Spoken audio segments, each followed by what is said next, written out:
Magistrate എത്തിയിട്ടുണ്ട് എന്നുള്ള ഒരു കാര്യമാണ് ഏറ്റവും ഒടുവിലായി നമുക്ക് ലഭിക്കുന്ന വിവരം. തിരുവനന്തപുരം മെഡിക്കൽ കോളേജ് ആശുപത്രിയിൽ ചികിത്സയിലുള്ള അഫാന്റെ മൊഴിയെടുക്കുന്നതിന് വേണ്ടി മജിസ്ട്രേറ്റ് തന്നെ ഇപ്പോൾ നേരിട്ട് മെഡിക്കൽ കോളേജ് ആശുപത്രിയിലേക്ക് എത്തിയിട്ടുണ്ട് എന്നുള്ളൊരു വിവരമാണ് ഏറ്റവും ഒടുവിലായി ലഭിച്ചിരിക്കുന്നത്. ഇനി മാത്രമാണ് നമുക്ക് ഈ കൊലപാതകങ്ങൾ സംബന്ധിച്ചിട്ടുള്ള കൂടുതൽ വിവരങ്ങൾ ചിത്രം വ്യക്തമാവുകയുള്ളൂ. കാരണം അഫാൻ ആദ്യഘട്ടത്തിൽ കൊടുത്തിട്ടുള്ള മൊഴി പോലീസ് ഇതുവരെയും വിശ്വാസ്യതയിൽ എടുത്തിട്ടില്ല. കാരണം ഒരു സാമ്പത്തിക ബാധ്യതയുണ്ടായിരുന്നു. ആ സാമ്പത്തിക ബാധ്യതയിൽ നിന്ന് രക്ഷപ്പെടുത്തുന്നതിന് വേണ്ടി പല ശ്രമങ്ങൾ നടത്തിയിരുന്നു. ആരും സഹായിക്കാത്തത് കൊണ്ടാണ് ഇത്രയും ക്രൂരമായി കൊലപാതകം നടത്തിയെന്നുള്ള ഒരു കാര്യമാണ് അഫാൻ പോലീസിന് ആദ്യഘട്ടത്തിൽ നൽകിയ മൊഴി എന്ന് പറയുന്നത്. അത് പോലീസിൽ വിശ്വാസ്യതയിൽ എടുത്തില്ല. അതുകൊണ്ട് തന്നെ ഈ മജിസ്ട്രേറ്റ് എത്തി മൊഴി നൽകി ഇതിനുശേഷം കൂടുതൽ വിശദമായിട്ടുള്ള ചോദ്യം ചെയ്യലിനും ശേഷം മാത്രമേ ഈ കൊലപാതകം സംബന്ധിച്ചിട്ടുള്ള യഥാർത്ഥ കാരണം വ്യക്തമാവുകയുള്ളൂ. എന്തായാലും അഫാന്റെ മാതാവ് മാത്രമാണ് ഇതിൽ നിന്ന് നിലവിൽ രക്ഷപ്പെട്ടിട്ടുള്ളത്. അതീവ ഗുരുതരാവസ്ഥയിൽ സമയത്തുള്ള ഒരു സ്വകാര്യ മെഡിക്കൽ കോളേജ് ആശുപത്രിയിൽ ചികിത്സയിലാണ്. മറ്റൊരു കാര്യം എന്ന് പറയുന്നത് രതീഷ്, അതിക്രൂരമായിട്ടാണ് ഈ ഒരു 5 കൊലപാതകങ്ങളും ഉമ്മയെ കൊലപ്പെടുത്താനുള്ള ശ്രമവും നടന്നിരിക്കുന്നത് എന്നുള്ള കാര്യം ഈ ചിത്രങ്ങളിൽ നിന്ന് തന്നെ വ്യക്തമാണ്. നേരത്തെ മാതൃഭൂമി ന്യൂസ് വഴിയാണ് ഈ ഒരു ദൃശ്യങ്ങളൊക്കെ തന്നെ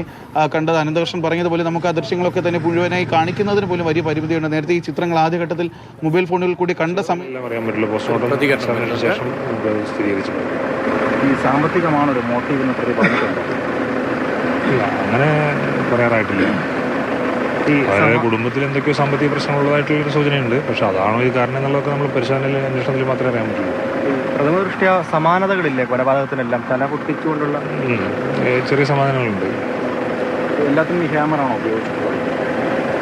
അതെല്ലാം ഇഞ്ചുറിയൊക്കെ നോക്കി പോസ്റ്റ്മോർട്ടം റിപ്പോർട്ട് വന്നതിന് ശേഷം മാത്രമേ നമുക്ക് അങ്ങനെ സ്ഥിരീകരിക്കാൻ സാധിക്കുള്ളൂ. പ്രഥമ ദൃഷ്ട്യാ അതായിരിക്കണം, ഹാമറായിരിക്കണം. നാടിനെ നടുക്കിയ സംഭവമാണ്. അപ്പോൾ കൂടുതൽ എന്തെങ്കിലും മറ്റ് അന്വേഷണത്തിന് അത് വളരെ വിശദമായിട്ടുള്ള അന്വേഷണം, പ്രതി എങ്ങനെ ഇത് ചെയ്തു, എന്തുകൊണ്ട് ചെയ്തു, എന്തൊക്കെയാണ് പ്രതിയുടെ അവസ്ഥ എന്നുള്ളതെല്ലാം വളരെ വിശദമായിട്ടുള്ള അന്വേഷണം നടക്കുന്നത്. ഈ 2:30 സമയത്ത് ഇവിടെ 2 പേരെ കണ്ടു എന്ന് പള്ളി ജീവനക്കാരൻ പറയുന്നുണ്ടായിരുന്നു. അങ്ങനെ ഒരു മൊഴി കിട്ടിയിട്ടുണ്ടോ പോലീസിന്? അതെല്ലാം അന്വേഷണത്തിൽ വരാവുന്ന കാര്യങ്ങളുള്ളൂ. അല്ല, ഒന്നിലധികം പേർ ചേർന്ന് നടത്താനുള്ള സാധ്യത കാണുന്നുണ്ടോ? കാരണം ഈ പല വീടുകളിൽ 2-3 പേരുണ്ടായിരുന്നു. 2-3 പേരെല്ലാം നമുക്ക് വിശദമായിട്ട് അന്വേഷിച്ചിട്ട് വരും ദിവസങ്ങളിൽ അന്വേഷണം നടത്തിയതിനു ശേഷം നമുക്ക് സ്ഥിരീകരിക്കാം. ഈ പ്രതിയുടെ നിലവിലുള്ള അവസ്ഥ എന്താണ്? പ്രതി ഇപ്പോൾ പോലീസ് നിരീക്ഷണത്തിൽ ഹോസ്പിറ്റലിലാണുള്ളത്. ബാക്കി കാര്യങ്ങൾ ഡോക്ടേഴ്സും കൂടി ആലോചിച്ചതിന് ശേഷം നമുക്ക് ബാക്കി നടപടികൾ സ്വീകരിക്കുന്നതായിരിക്കും. നാളെ കസ്റ്റഡിയിലെടുക്കുന്ന അങ്ങനെയുണ്ടോ? പ്രതിയുടെ കണ്ടീഷൻ ആരോഗ്യസ്ഥിതിക്ക് അനുസരിച്ചായിരിക്കും ബാക്കി നടപടി സ്വീകരിക്കുന്നത്.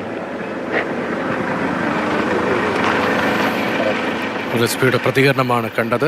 സമാനതകളുണ്ട് ഈ കൊലപാതകങ്ങൾക്ക്. ഇപ്പോൾ പോലീസിന് അത്രയും കാര്യങ്ങളൊക്കെയാണ് വിശദീകരിക്കാൻ കഴിയുക. ശാസ്ത്രീയമായ കൂടുതൽ തെളിവുകളൊക്കെ വേണ്ടതുണ്ട്. എങ്കിലും പൊതുവിൽ എല്ലാ കൊലപാതകങ്ങളും സമാനമായ സ്വഭാവം, സമാനമായ രീതിയിൽ നടപ്പാക്കി എന്നതാണ് മനസ്സിലാകുന്നത് എന്ന പ്രതികരണമാണ് എസ് പിയുടെ ഭാഗത്ത് നിന്ന് ഇപ്പോൾ ഉണ്ടായത്. ഗോകുലും ജിബിനും വിവരങ്ങളുമായി തുടർന്നിട്ട് ഗോകുൽ ഇപ്പോൾ പരിശോധന പൂർത്തിയാക്കിയ റൂറൽ എസ് പി ഉൾപ്പെടെ മടങ്ങുകയാണ്.